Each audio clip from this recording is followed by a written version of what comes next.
Hi, I'm Zibby Owens, and you're listening to Moms Don't Have Time to Read Books. This 30-minute podcast features a new author interviewed by me every single day, 365 days a year, for about 30 minutes. I am also the publisher for Zibby Books, which publishes 12 books a year in fiction and memoir. Our books are already out now. You can check it out on zibbybooks.com. And we have a magazine called Zibby Mag, where we have lots of wonderful essays and lifestyle features. That's at zibbymag.com. We have classes at zibbyclasses.com. And I recently opened a bookstore in LA called Zibby's Bookshop at 1113 Montana Avenue at 11th Street in Santa Monica. I hope that you are able to enjoy some of our other offerings, but this here podcast is the basis of all of it and started in 2018, and no matter what I do, this is basically my favorite thing. Enjoy.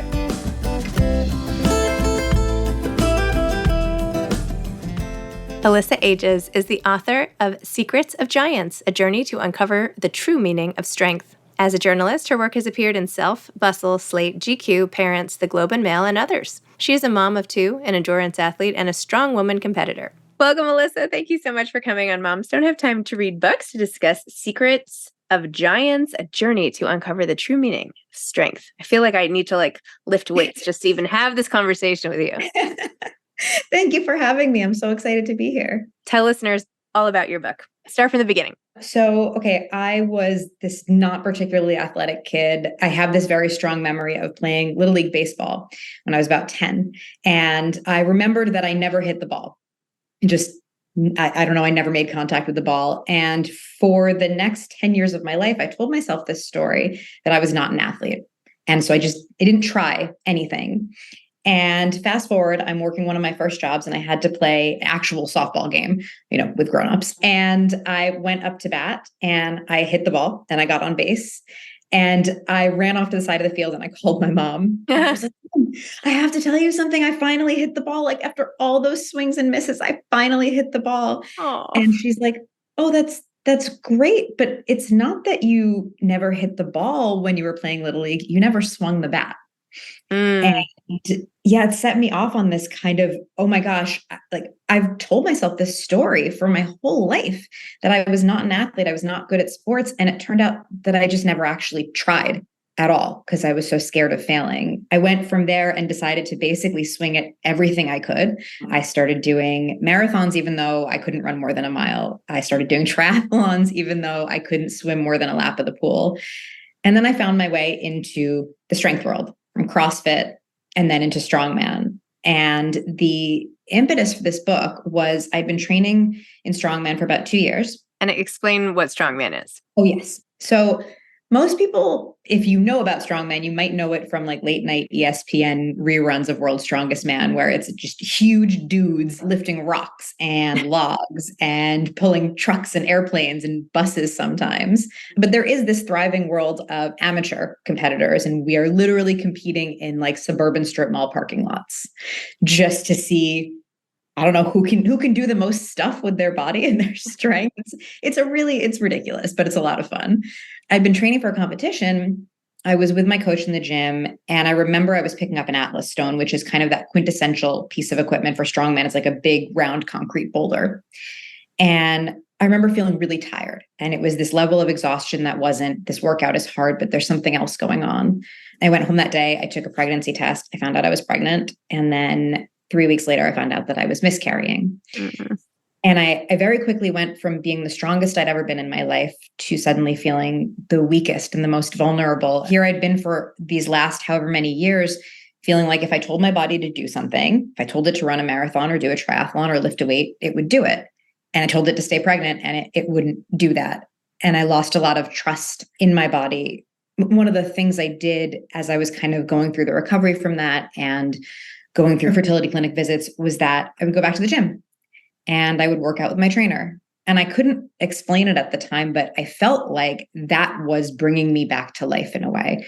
I would walk a little taller. I would have my head held high when I walked out of there. And it got me thinking, well, maybe I've had this thing all wrong for all these years. Maybe it's not about how much weight we can lift, but maybe strength is actually about how we take the things that we learn from those experiences in the gym and bring them into how we handle all the struggles that we go through outside of the gym. That is my long-winded answer. Gosh, what a story. Going back to the beginning, right? If I figured out that I could play baseball and I didn't think I could, I'm not sure that would set me off on the course of then running a marathon. So, like, in terms of who you are as a person and where this all comes from, like, what was the context for the rest of your life at that time? Like, what other things that you tried to master? Like, what was your life like in school? Are you a perfectionist?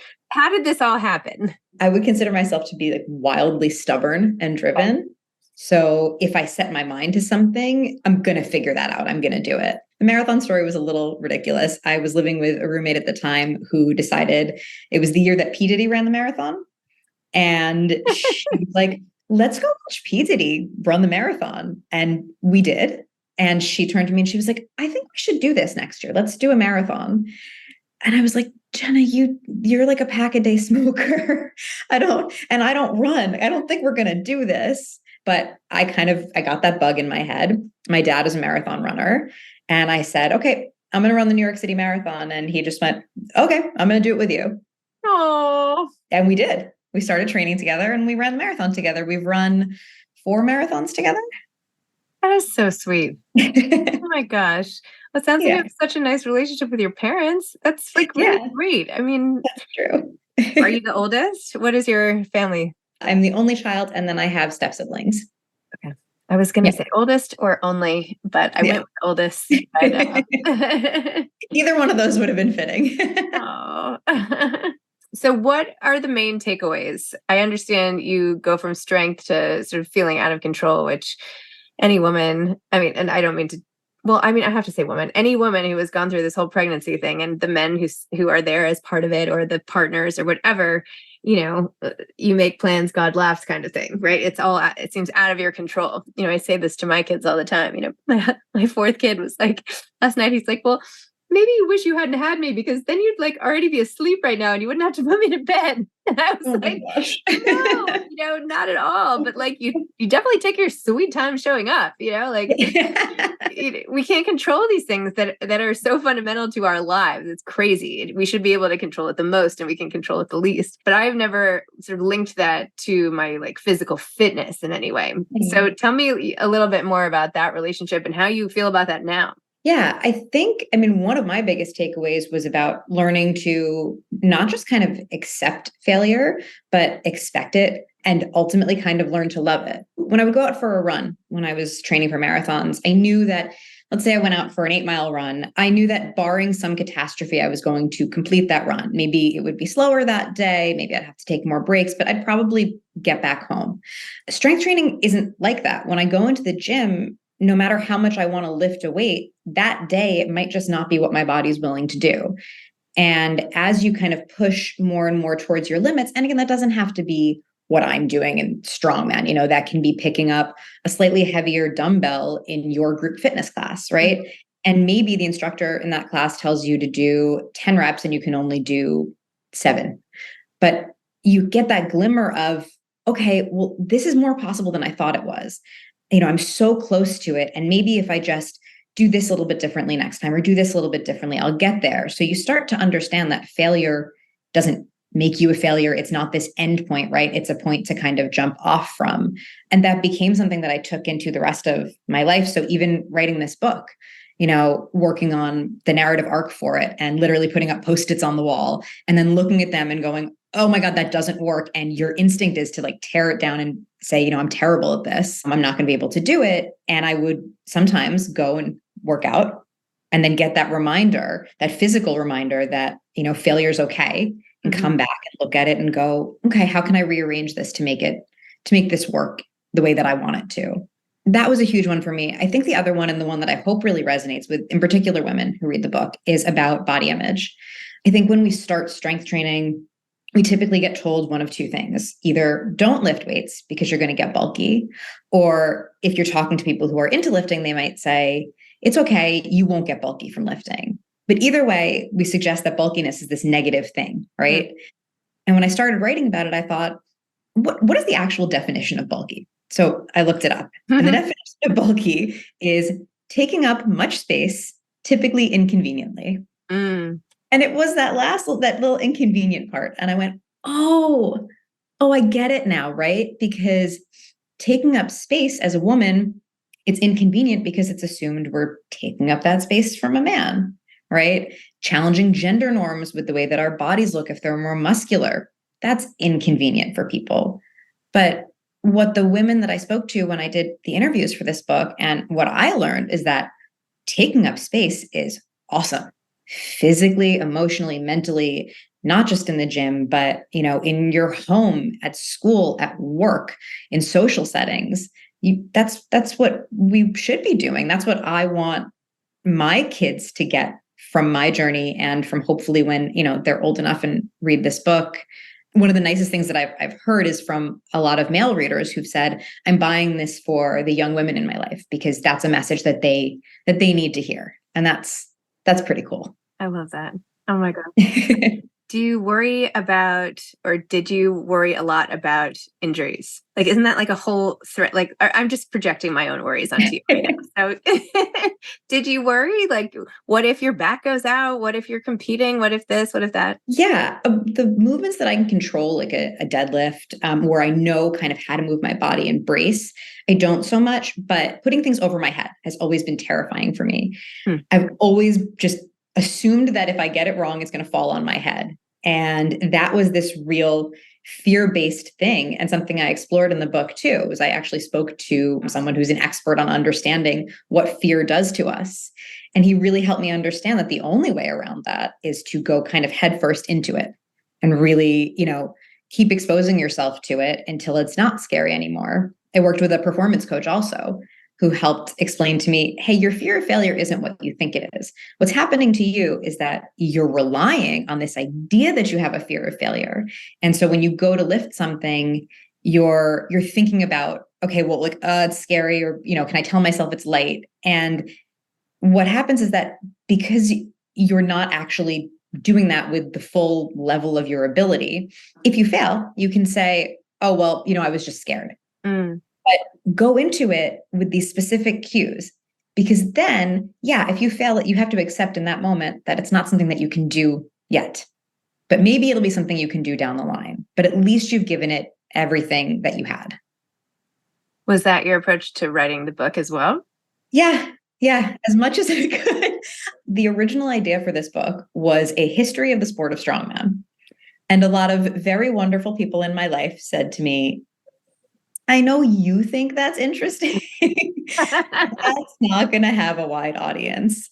And I got really, really pushed by someone actually that you've had on the podcast before, David Sachs, who's a very good friend of mine. Oh, yeah. He helped me out with the proposal and he kept pushing me. He's like, this has to be your story. Like, people are going to care about, a 40-something-year-old mom of two who thought, no, I'm going to see if I can pull a truck at 40 years old. And they're going to care about, the fact that you were coming back from feeling distrust in your body. And they're going to care about the fact that you're not this natural athlete. Like, I think it's important to note that every single strongman competition that I've entered, I have come in last unless I'm the only one competing.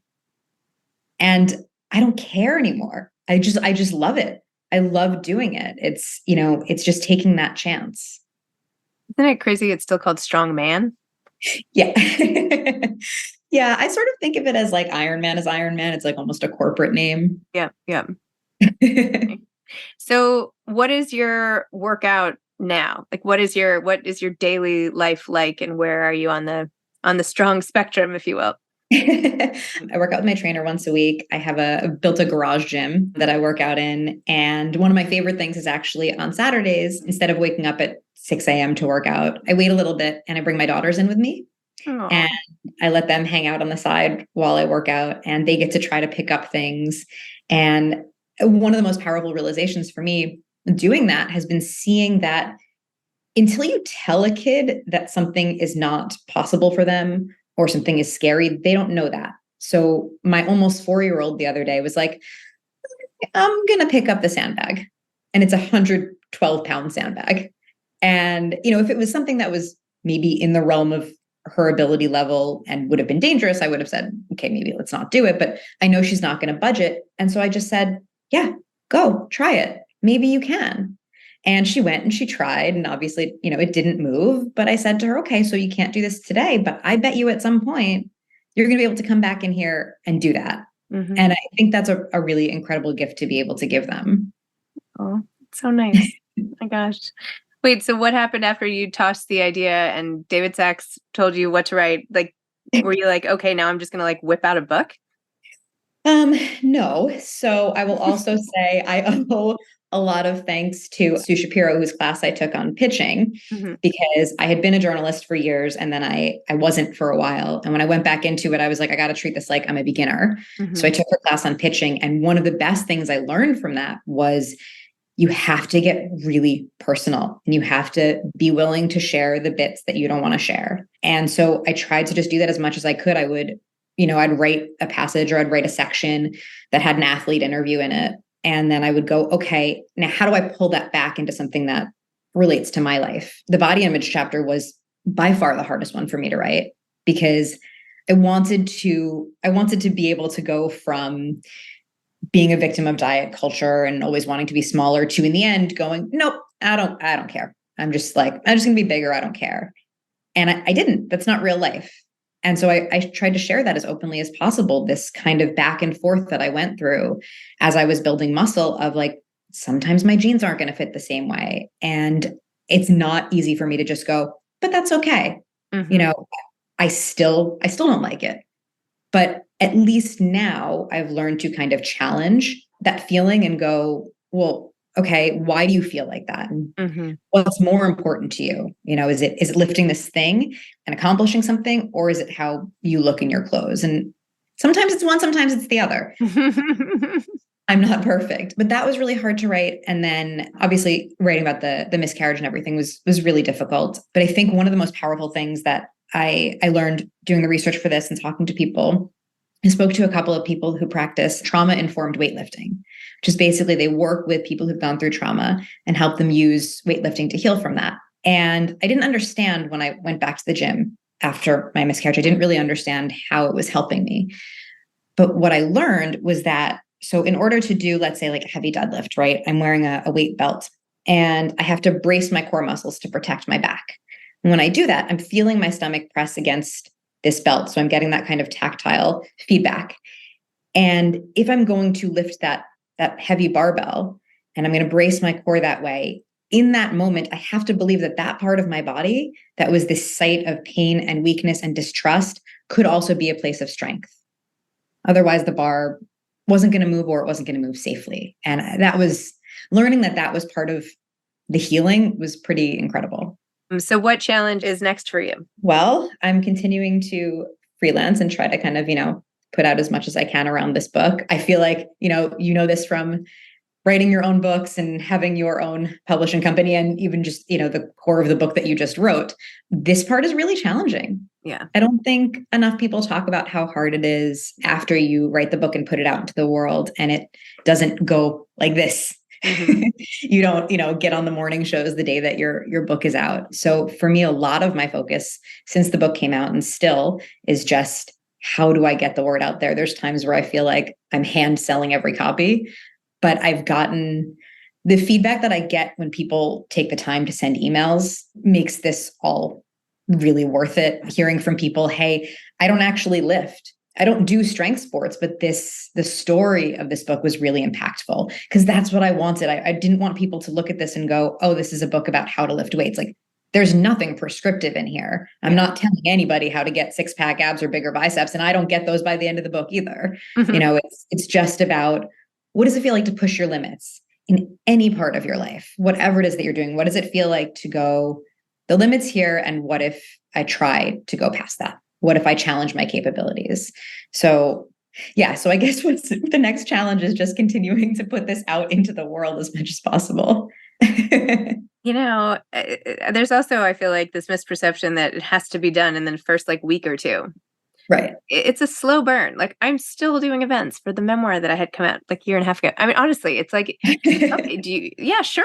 I'll do this. I'll do that. It doesn't end. The book is always out there. So I don't know. There's too much pressure because so many books are, breathing down your neck, coming down the pike, but books are here to stay. And sometimes it takes longer to find your audience, but it's never over, right? There's never an expiration date on a book.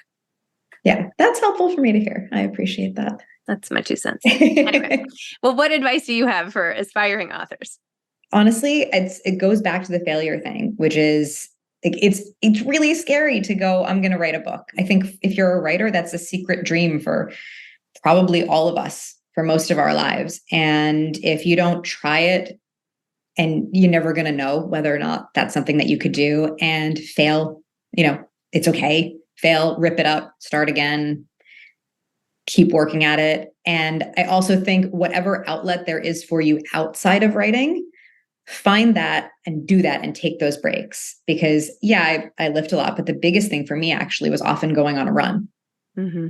Just like letting my brain kind of clear. That would often help me bring in kind of those new ideas. When I went back into freelancing, actually, the very first article that I placed somewhere, the idea for that came on a run. So there you go. Yeah. Alyssa, thank you so much. And by the way, thank you for like coming to meet me on like a 120-degree day in the summer, driving an hour, whatever you did. I don't even know how that all happened, but it was awesome. And I'm delighted that you did that. And it speaks to, determination and like, why not? And that's what you have to do. So I love it. I'm glad our paths crossed, and you're really, you're such an articulate, like strong woman. You're a great role model to have on here. So there you go. So much. And I have to say, I feel the same about you. That is why I wanted to meet you that day in Bridgehampton. And thank you for the ice cream. You're welcome. Anytime. No, I can undermine someone's commitment to fitness in like a minute of knowing me. I can suck out all the strength and Hey, I love ice cream. And actually one of my like great things with all of the competitions or races that I do is I have one superstition, and that superstition is there has to be a chocolate chip cookie in my bag, because while I'm doing that event, I can always in my brain go, just get to the cookie. Just get to the cookie. Amazing. So there you go. there I go. Well, we share that love then. All right. Well, congratulations. Secrets of Giants. Way to go. Strong woman. Thank you so much. Okay. Bye. Thank you, Zibby. Thank you. Bye-bye. Thanks for listening to this episode of Moms Don't Have Time to Read Books. Don't forget to follow me on Instagram at Zibby Owens and at Moms Don't Have Time to Read Books. Also sign up for my newsletter at zibbyowens.com and sign up for my virtual book club and meet lots of authors on Zoom every other week. Thanks so much to Steve and Ryan at Texture Sound for the sound editing. And thank you to Morning Moon Productions for providing this fantastic intro and outro music.